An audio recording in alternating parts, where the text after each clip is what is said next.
What's up everybody, welcome back to the channel guys. Today we're going to be discussing The Party Never Ends and a new Bibby tweet. We're going to dive into all this. Before we do start though, I know that 47% of the people that watch these videos aren't subscribed, and if you haven't seen, we're on the road to 50k, so if you enjoy the video, make sure to drop a sub, and with that being said, let's get started. Diving into Lil Bibby's tweet, he said, "I be out the way, please don't involve me in nothing." Now this is something that I think you could kind of look at in a couple ways. I think that some people are under the impression that this might not have anything to do with the album, but if you ask me, I honestly think this does relate to The Party Never Ends, and my reason for that is for the fact that Bibby has been telling us for a while now that he's not doing the album. Going all the way back to earlier this year, after Bibby canceled The Party Never Ends for the second time, he ended up confirming that he was probably gonna let Maxlord do the next album and just have him send him the project. I asked Bibby this myself on Instagram Live, and even when I asked about Biscotti, he said to ask Maxlord because he's going to be doing the next album. Matter of fact,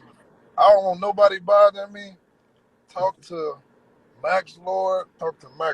Are you letting Max just make the whole album? Yep, y'all can bother Max. There's even more that points towards the fact that Maxlord might be doing this next album. Not only did Max say himself that he was putting something together for Juice, and yes, he confirmed that that was going to be an album, but in Bibby's Instagram post confirming that In My Head would be releasing, he admitted himself that Maxlord pulled up and showed him a few songs that nobody's ever heard. I talked about this in one of the other videos, that just seems like Max is obviously helping with the album, especially with Biscotti possibly coming next, a song that's produced by Max, also another non-leaked song that he would definitely know the comm wants. It just seems like something that Maxlord or somebody giving Bibby advice would be trying to help with, and I honestly think you could look at this tweet kind of talking about that. Bibby could be talking about a couple things, but obviously on Twitter people are always asking him for songs, they're always responding to him to drop stuff, sending him snippets, and by him saying that he's out of the way and not to come to him with anything, it just makes it seem even more likely that this album is coming from Max. While we're on this topic though, Max did say himself a couple months ago that his goal wasn't to have full control over the Juice album. He just wants to put his brain, Bibby's, Pete's, Rex Kudo, everyone's brains together to try and bring us the best Juice album we can get. And Bibby obviously liked In My Head, he promoted it, he did the whole Rush Hour stunt, he even said himself it's one of his favorite Juice songs. So what it kind of seems like might have been happening was Maxlord was showing Bibby a few songs, and Bibby ended up picking some of his favorites, and those are going to be what are releasing. Don't get me wrong, Bibby is still running grade A. At the end of the day, he's probably getting one of the final says in Juice music, so I think he's still going to have some sort of input, but I really don't think Bibby himself wants to be the one taking the blame or really getting anything for what album we get next. I don't really think he's trying to push it onto Maxlord necessarily, but I think based on what happened with L&D and Fighting Demons, Bibby does not want to get hate if the album is going to get hate. Honestly though, for the rollout we've seen so far and for getting In My Head, this doesn't seem like it's going to be a project that the comm hates by any means. I think if we get stuff like In My Head, obviously, Biscotti, and maybe even a couple other songs. Bibby's been going on Instagram Live, he played KTM Drip, and he played Stumbling the other day, and there's still the chance that even Drive Me Crazy is on this album. So with all that being said, it sounds like with those songs being on this project, it would be an album that not only the comm would like, but I think mainstream fans would as well. With all this being said, let me know what you guys think in the comments down below. Are you excited for this album, and do you think Max is really just going to be doing the whole Party Never Ends? Let me know down below. Thank you for watching, and we'll see you in the next one.